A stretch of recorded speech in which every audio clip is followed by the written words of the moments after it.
It's time for this week's Here's How. And this week, here's how to make Steve think his cat's died.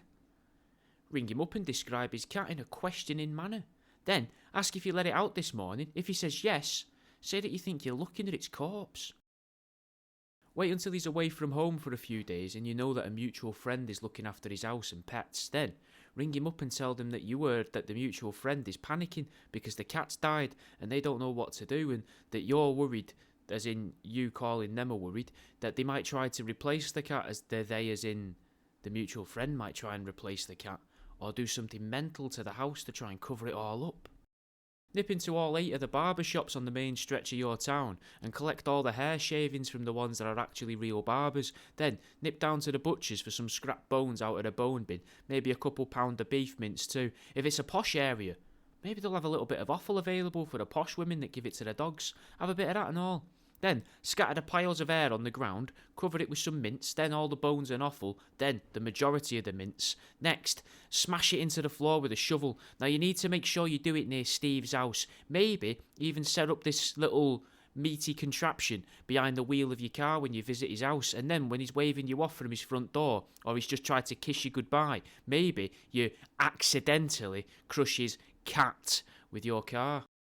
Bring a similar looking toy to his house, one that very closely resembles his cat. Maybe look on Etsy for someone who can needle felt an exact replica for you. Sure, it's going to set you back a couple £100, but you can just deduct it off whatever it is Steve owes you. Then you place it on the windowsill whilst he's out of the room, open the window, and as he enters the room with the teas, the 2 cups of teas and the biscuits for you slap the cat out of the window claiming it just bit you. Make sure you get a good clunk on the glass from it as well as it exits the building. Pay a couple of dishonourable teenagers to set his shed on fire, but you also have to have taken his cat home without him knowing. Then he can't find his cat for a few days, and he can only assume it was engulfed in the 6 before at the bottom of the garden. Ring him in the middle of his workday and say, "Oh, Steve, I've got a bad feeling about your cat." Maybe use its name. Say that you can't explain it, but I've got this strong feeling that something is wrong. Then leave it a while and text him a picture of you outside his house and write underneath it, I don't know how I knew, man. I'm so sorry." Gaslight him into thinking that his cat looks a bit different now. Make him think his current cat's an imposter and that the original Tiddles has disappeared. Use your spare key from when you had to go and look after his cat to secretly soundproof his loft. Then, when the job's done, shove the cat up there and keep going in every day to feed and water the cat whilst he's at work. He won't suspect a thing. Hire an hypnotist to convince him his cat's dead. Make sure the cat will still get fed and watered and cared for by him, but whenever he thinks about the cat or looks at it, he'll just think about how much he misses the cat that died.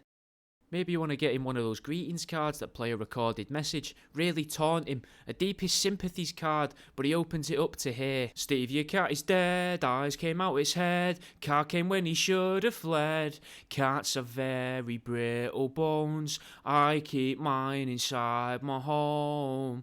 The Colorado Bell, Hyvy strip as well, but delivery driver couldn't tell. Cat got crushed into the floor, van driver just carried on.